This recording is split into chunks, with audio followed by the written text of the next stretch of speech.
we're glad you're going to be able to continue it as a member of the Court of Appeals. Thank you. You're welcome, sir. Mr.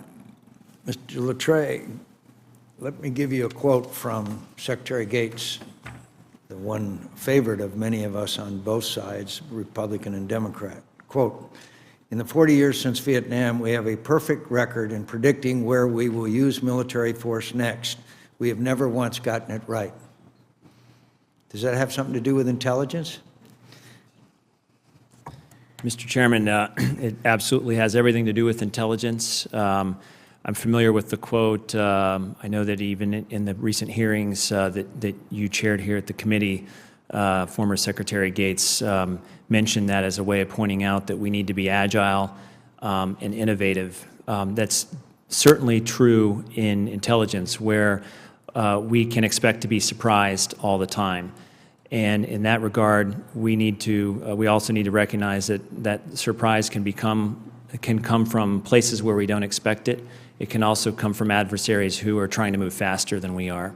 So as we look at the responsibilities that we all have to invest in defense intelligence capabilities, if confirmed, my focus would really be on building the kind of capabilities for the future that allow for global coverage, that allow us to be able to adapt when surprise has occurred and react rapidly and outpace our adversaries with the strategic advantages that we bring to bear with the broader military capability. Mr. Secretary, I just want to point out to you, and I'm sure you're aware, that there have been significant allegations about distortion of intelligence information as it comes up through Central Command to the President of the United States. This committee has been looking at it, and we will continue looking at it. There have been whistleblowers and others. We have reached no conclusion on this situation, but we'll be continuing to look at it, and I suggest that you also make yourself aware of these allegations and can help us resolve them one way or the other. It's very disturbing, these kinds of allegations, as I'm sure you understand. Senator, I take those allegations, I view them very seriously. As I said in my opening statement, analysts need to be able to know they can speak truth to power and to call it like they see it. And as you know, one of the most rigorous investigative capacities that we have is the department's IG, and it's currently investigating that. We are, as you are, awaiting the IG's results and look forward to taking swift actions as appropriate once the IG is done with its work. Thank you. Mr. Camarillo, you're stepping into a situation where we have just fundamentally, in the 2016 Defense Authorization Bill, changed the retirement system. We have mandated a 7.5% reduction in staffs over 4 years to 30%. One of the major areas that we are working on is the unfortunate tooth-to-tail trend that has continued to cause us to have bloated staffs, bloated senior officers, too many senior officers, and it is going to be one of the major areas of our hearings and investigation in the coming year. And it is a consensus on this committee, as well as from the witnesses we've had in our series of hearings of outside individuals with many years of experience, both in and out of the Pentagon, that we need to do something about it. I hope you understand and appreciate that. Senator, I do.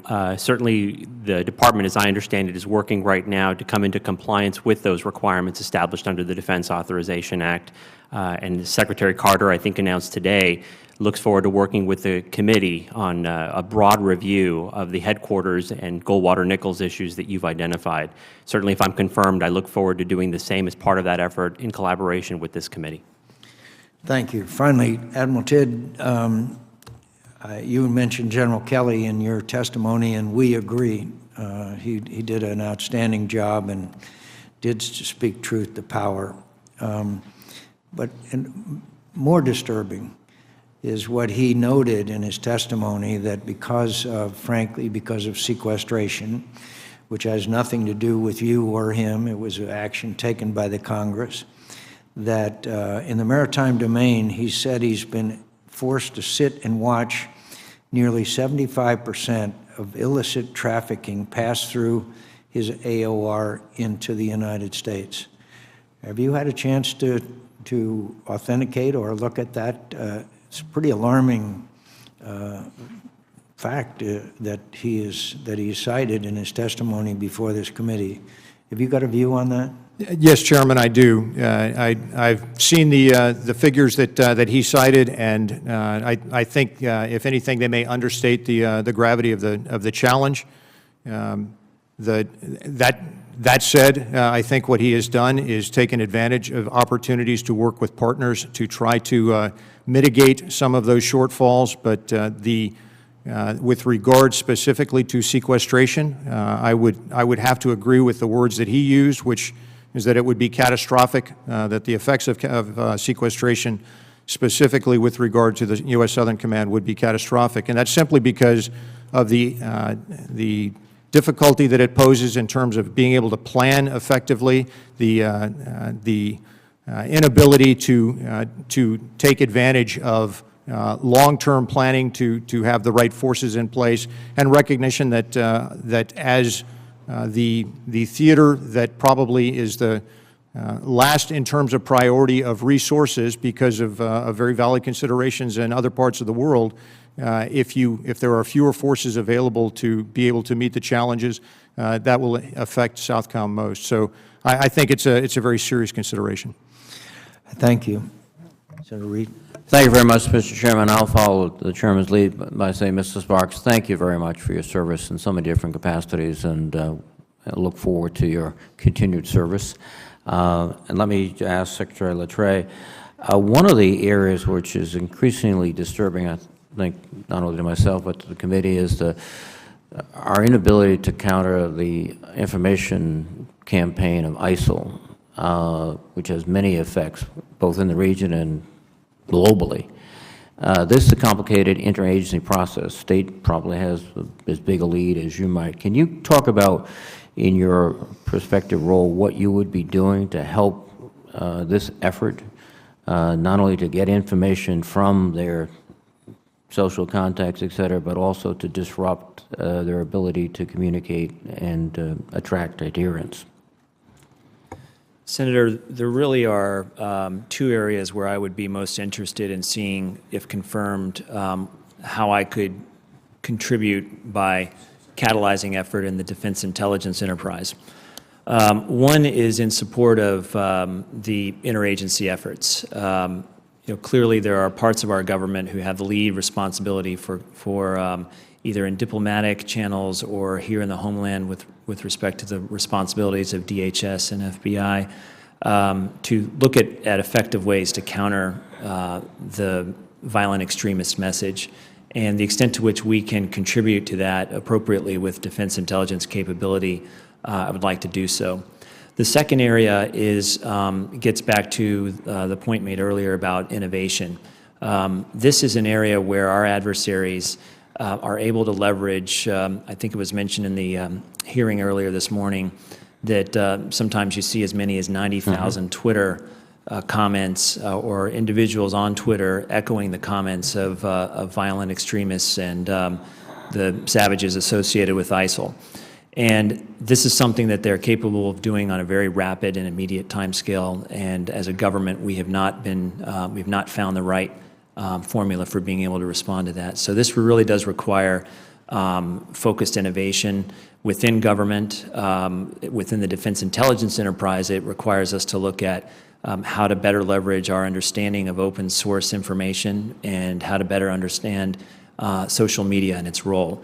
And then the final piece is this is a very good example of where the best and brightest minds of the U.S. industry can be brought to bear to help us with solutions here, whether it's in Silicon Valley or other parts of the region where creativity and innovation is occurring. And so outreach to those communities is essential on this score. Thank you, Mr. Secretary. Secretary Camarillo, the Chairman made this comment in his opening remarks, and I second it, which is that there's an acute shortage of Air Force personnel that are flying UAVs, And in situations of the past, particularly in Vietnam with the Army, when we needed a huge increase in helicopter pilots, we went to warrants officers. And are you going to sort of embrace that notion, I hope? Senator, there's no question that 15 years of sustained high demand for ISR capabilities has created some significant challenges for the Air Force. I know for a fact that Secretary James and General Welsh and others are looking right now at a variety of courses of action to address this ongoing demand, one of which includes increasing the throughput of training programs for pilots. I think some of the statistics were 190 pilots a year to about 300 pilots a year. These and other efforts, I certainly know that they're looking at all of those, and if confirmed, certainly would want to examine those options and work with Secretary James and General Welsh to get a result that addresses this shortfall. I think the chairman and I sort of share the same view, which is this is a highly specialized occupation, which you don't really have to put someone through the process of flying and then commanding and then going a staff job, et cetera. Again, my best analogy would be the numerous and incredibly effective warrant officers that flew in Vietnam. In fact, were the backbone of the Army aviation elements in Vietnam. Admiral Tidd, and this alludes also to, I think, comments you responded to with the chairman. You have an AO that is always under-resourced, but also one that requires more than as any other, perhaps, or as much interagency cooperation.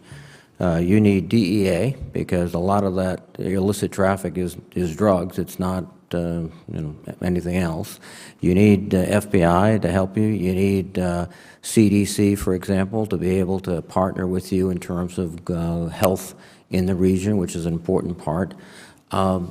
And it goes back to the point also the chairman made about sequestration, how it hampers your ability to respond. But more broadly, do you just a sense of how you want to work on this interagency process, bring all these entities together in a more effective way? Senator Reid, the interagency is absolutely critical to the activities and the operations of U.S. Southern Command. I think, as you know, they are very well represented down there within the headquarters with senior, capable members who are able to draw directly upon their organizations.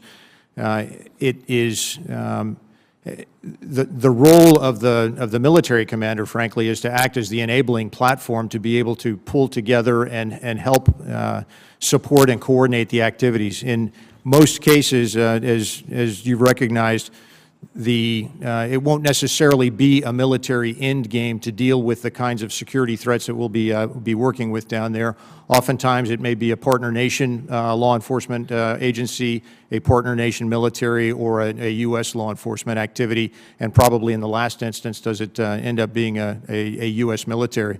But the role of the combatant commander to be able to pull together, synchronize all of those activities, and focus some of the efforts, particularly taking advantage of the experience that we have in understanding networks and being able to orchestrate an effective strategy to detect, illuminate, and ultimately to take apart networks. Thank you. Thank you very much, Mr. Chairman. Thank you, Mr. Chair. Thank you, gentlemen, for appearing in front of us today, and I want to thank your beautiful families for being here as well. I know they are very proud of you. Secretary Lettre, I would like to start with you. I am concerned about military intelligence support to our war fighters and our current military intelligence force structure. As we are facing complex and growing threats at home and abroad, the work of our intelligence professionals in answering tactical, operational, and strategic level intelligence requirements in support of the warfighter and national decision makers remains vital to defending our country. And I was informed that you did have a very good discussion with my staff yesterday, so thank you for taking time to do that. And I do look forward to working with you on ways that we can enhance our nation's military intelligence capabilities. Now, in your statement, you list as one of your top priorities to ensure that current operations receive necessary intelligence support. And I do believe there is a need to enhance our efforts against ISIS and other terrorist groups, not only in the CENTCOM areas of responsibility, but also in Africa, where they are making headway in expanding the so-called caliphate.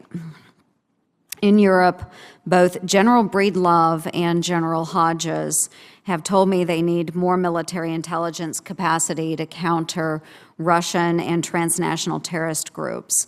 And considering the past intelligence failures that we have had on anticipating Russian actions since 2008, we really cannot afford to be surprised by our adversaries again. So will you commit to me that if you are confirmed, you will examine DoD military intelligence capabilities, their force structure, and command relationships, as INSCOM plays a role in that as well, and seriously consider those reforms which could enhance our intelligence support to the warfighter? I will, Senator. As the committee considers its review of Goldwater Nichols and defense reform, I think there are a number of areas within defense intelligence that would make sense to look at. One of the roles, or one of the questions, is the roles of service intelligence and how it can be best postured and optimized across each of the services, the Army, the Navy, the Air Force, and the Marine Corps, in support of the warfighter. And I think that's a reasonable area to be looking at over time as the committee considers these reform efforts. And Secretary, are there any specific examples that you would give, or any specific intelligence capabilities that you believe we should be doing better, investments that should be made, which could enhance those capabilities? Any specific examples? A couple that immediately come to mind, Senator, are referenced the previous question about open source information and social media. This is, we are in a world where information, vast amounts of information are available in an unprecedented way. And being able to ensure that our warfighters and our analysts who are supporting the warfighters are able to leverage that to maximum extent is one. And then a second area is around the theme of integrated effort, jointness essentially for defense intelligence. We have a tremendous opportunity to use different intelligence disciplines to tip and cue each other. So a human intelligence report tipping from the Army perhaps, tipping a signals intelligence capability that then provides us imagery in a very rapid way to get at an operational mission and support of an operational mission. There is much more opportunity to leverage that than we've been able to in the past. And with technology and big data analytics heading where it is, if we can marshal those capabilities and harness them, that can bring powerful strategic effect to the United States military. Fantastic. Well, I look forward to working with you on that. Mr. Chair, that's all I have. Thank you. Thank you, Mr. Chairman. Before beginning my questions, I think one of the most important things that should be brought before this committee is that Mr. Lettre and his dad and brother through-hiked the Appalachian Trail from Maine to Georgia, which to me indicates a high level of perseverance, stamina, and I don't know about the intelligence part. And insanity. Yeah, well, okay. No, it's quite an achievement, and it is, and my hat is off to you. Starting in Maine, of course, was a good decision. You mentioned 17 agencies, and we're talking about a total intelligence budget of $70 billion a year. I just plead with you to be aware and try to find areas of overlap and duplication where we can save the taxpayers some money and yet still be effective. In terms of what you're doing is critically important. We heard this morning from Secretary Carter and General Silva about the importance of intelligence in this war with ISIS, but to the extent that you see areas of overlap, I hope that's something you will bring to us, bring to the Intelligence Committee, and bring to Jim Clapper so that we can try to do this as effectively as we can. It will remain a focus for me if confirmed, Senator. Based on direction so far from this committee and from the Secretary of Defense, to look for areas to reduce headquarters, for example, across the Department of Defense at the 25 to 30% level. The same thing is being looked at across defense intelligence in order to lean out headquarters where we can. But I would say that one of the main purposes of my office, in parallel with Director Clapper and his team, is to look for both efficiencies and effectiveness so that those 17 organizations increasingly are working in a joint way so that the whole is greater than the sum of its parts operationally, but also from a good stewardship of the taxpayer dollar perspective as well. Thank you. One of the great challenges of a very recent challenge in terms of intelligence is the going dark phenomenon, encryption, worldwide encryption, which means that unless some solution is found, which is very difficult, as you know, signals intelligence isn't going to be as important as it once was. Do you see or do you believe it should be a priority to rebalance toward human intelligence in order to compensate for this loss of capacity? That's one piece of the response that's necessary, Senator. We need to pursue excellence in all of our intelligence disciplines, human intelligence, signals intelligence, geospatial intelligence, and so forth. But within the confines of the going dark problem, I think it's important to underscore, it is unfortunately the case that adversaries are learning from the amazing operations that our military and our intelligence and law enforcement community are able to conduct, and learning how to avoid the watchful eye.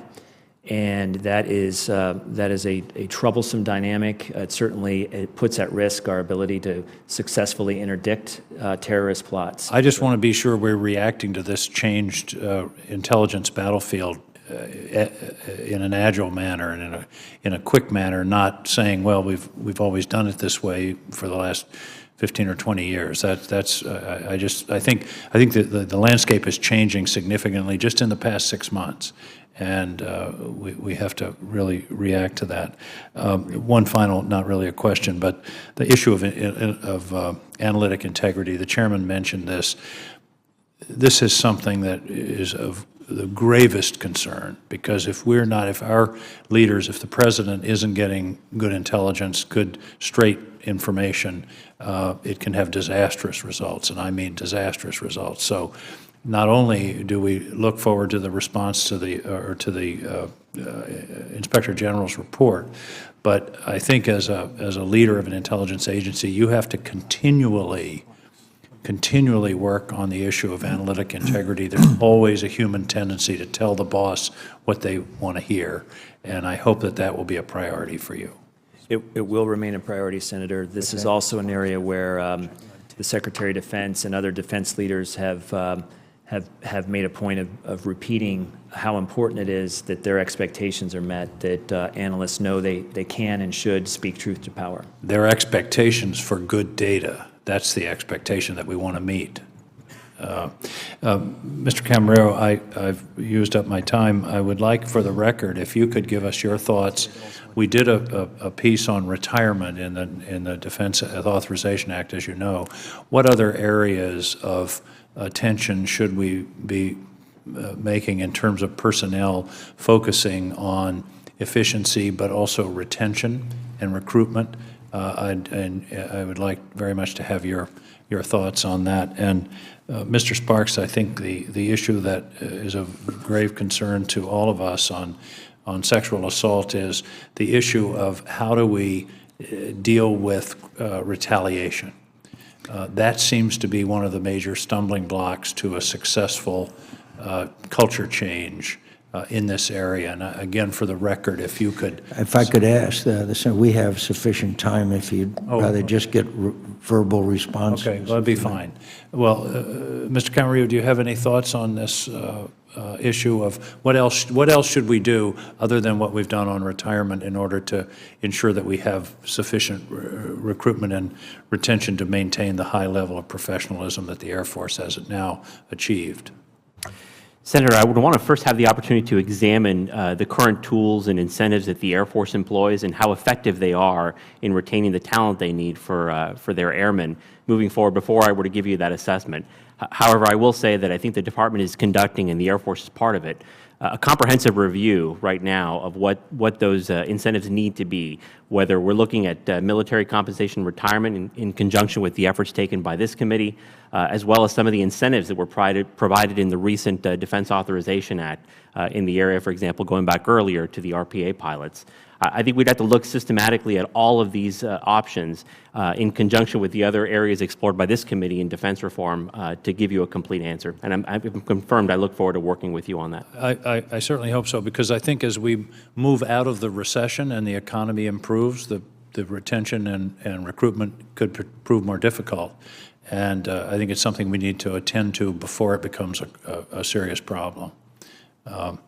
Mr. Sparks, your thoughts on retaliation and how we criminalize it or punish it or discourage it. It seems to me that's at the core of part of the problem of not reporting sexual assaults in the military. Thank you, Senator, and I agree.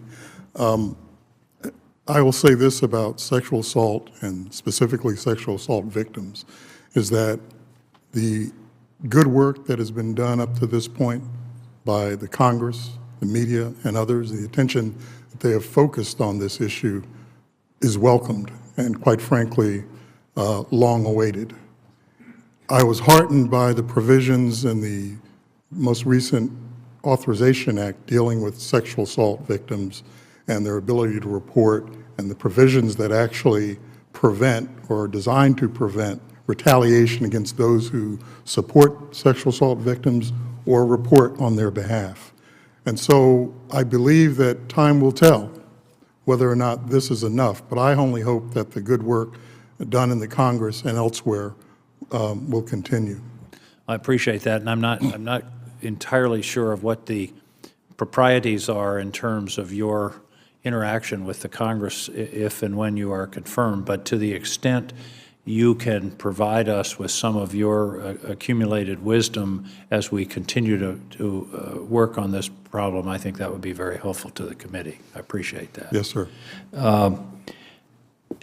Admiral, we've talked about this, the idea that we're at this moment in time when we're suffering from literally a heroin epidemic all over the country, including, tragically, in my state of Maine. What is it you need in order to interdict more of those ships? Is it intelligence? Is it ships? Is it manpower? What's the shortfall? I mean, we're spending a lot of time here talking about the threat of ISIS, and in the meantime, we've got this other threat that is killing, in my state, 200 or 300 people a year. Senator, I think all of the elements that you've identified are critical. It takes the putting together of a comprehensive network to be able to understand the network that is currently moving drugs, but as we've seen, these transnational criminal networks are also capable of moving weapons, bulk cash. They're engaged in human trafficking, and so it is an entity that is a network out there, and we've got to understand that network. We've got to be able to illuminate it and dismantle it, and that's going to take the efforts of the elements of our intelligence community, our law enforcement community, ultimately pieces of our military, not the high-end pieces of the military, frankly, but enough to be able to support that end game of interdiction. Well, because you are where you are, assuming you're approved at Southcom, you're going to be in the point of this, and to the extent you can tell us what you need, not necessarily in terms of military assets, but comprehensively, because this is a true crisis in this country today, and supply is part of the problem. It's not the whole. Obviously, we need to talk about treatment, prevention, and all of those issues, but supply is part of it. And my understanding is a great deal of this heroin, particularly, is coming up through from south of our borders.